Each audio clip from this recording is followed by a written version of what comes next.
Environ 250 participants à la conférence francophone sur le VIH-Sida qui se tient à Genève ont manifesté ce matin devant l'OMPI, l'Organisation mondiale de la propriété intellectuelle.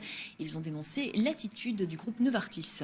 Le groupe pharmaceutique bâlois est accusé de faire blocage dans la mise à disposition de traitements médicaux destinés aux personnes infectées par le virus du sida dans les pays du tiers-monde ou les pays en voie de développement. Patricia Lopez et Denis Palma. Pancarte à la main, les 250 participants à la conférence sur le VIH dénoncent le rôle néfaste de la propriété intellectuelle dans la lutte contre le sida. Et ils l'ont fait savoir en manifestant devant les portes de l'OMPI. Selon eux, les brevets empêchent l'accès aux médicaments génériques pour les malades les plus pauvres. Ils exigent un assouplissement de l'actuelle réglementation.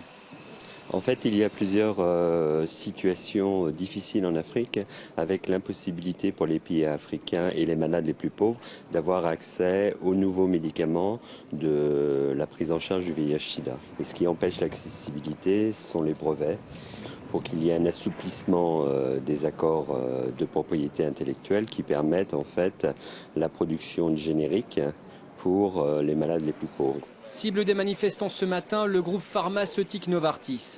Une procédure juridique lancée par la multinationale bâloise pourrait compromettre la production de génériques en Inde. L'Inde qui joue aujourd'hui un rôle majeur dans la production de génériques. Les conséquences seraient graves pour les pays pauvres du globe, comme notamment en République démocratique du Congo. La situation en fait est en train de s'aggraver. Demain, c'est l'incertitude.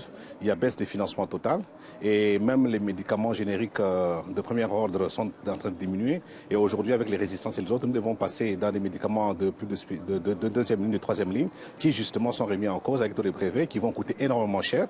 Ce qui va dire qu'en RDC, demain, nous ne saurons plus soigner les malades. Nous allons arrêter tout ce que nous avons fait durant 12 ans. Nous allons reculer en arrière. La marche s'est terminée dans le calme. En Afrique, 80% des médicaments utilisés pour lutter contre le sida sont des médicaments génériques.